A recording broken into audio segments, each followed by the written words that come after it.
ఈరోజు నేను మా మూడో కొడుకు Viraj Madhav Reddy number 10 king Henry's రోడ్కి వచ్చినాము. ఇది అంబేద్కర్ గారు ఉన్న ఇల్లు. స్టూడెంట్ గా అంబేద్కర్ గారు లండన్ స్కూల్ ఆఫ్ ఎకనామిక్స్ లా చదివేటప్పుడు ఇదే ఇంట్లో ఉండేది. ఈ ఇల్లు దూరం నుంచి కూడా చూస్తాం.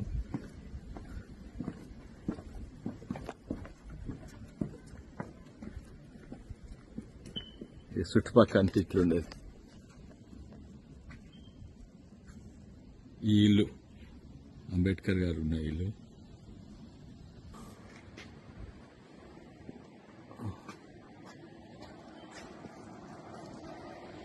వాళ్ళ ఇంటి ముంగాలు ఉన్న ఇల్లు ఇది.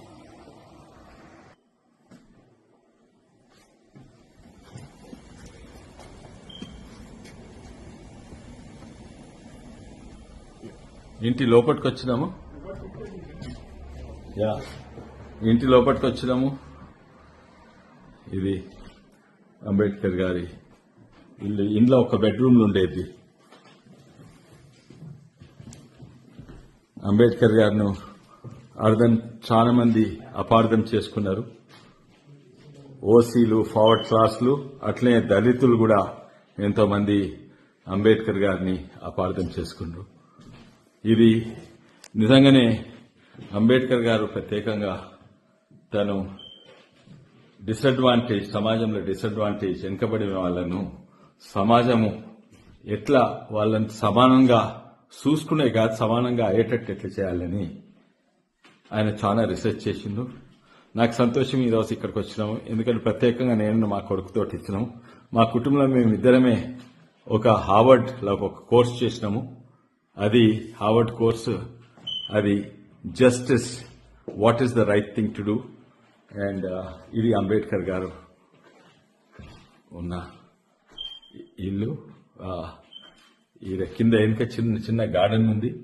అది కూడా అంబేద్కర్ గారి అక్కడనే ఉండేది. మా ఇంకో కజిన్ కూడా వచ్చిండు, సంజయ్, హ్యూస్టన్ నుంచి. సంజయ్ ఎక్కడ? హ్యూస్టన్ నుంచి వచ్చింది సంజయ్. అండ్ ఫస్ట్ టైం మేము ఇక్కడికి వస్తున్నాము. ఇలా బంగ్లా మీద ఒక రూమ్ ఉండేది. బంగ్లా మీద ఒక బెడ్రూమ్ ఉండేది అంబేద్కర్ గారు. ఇగో ఇది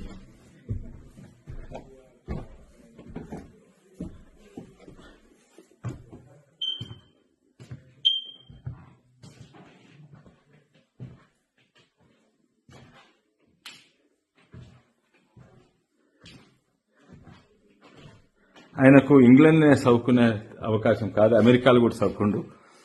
గాంధీ, నెహ్రూ వీళ్ళందరూ కూడా ఎంతో మంది మహానుభావులు. ఇది కింద చిన్న గార్డెన్ లో అంబేద్కర్ గారి స్టాచ్యూ ఉన్నది. ఎంతో మంది మహానుభావులు ఫారిన్ వైజ్ చదువుకున్నారు, కానీ కొంతమంది ఎంతో మంది కేవలం ఇంగ్లాండ్లోనే చదువుకుండ్రు. ఇక్కడ ఆలోచన విధానాలు వేరే ఉంటాయి. కానీ అంబేద్కర్ గారు ఒక్కరే ఇంగ్లాండ్లో మరి అమెరికాలో చదువుకున్న గొప్ప వ్యక్తి అంబేద్కర్ గారే.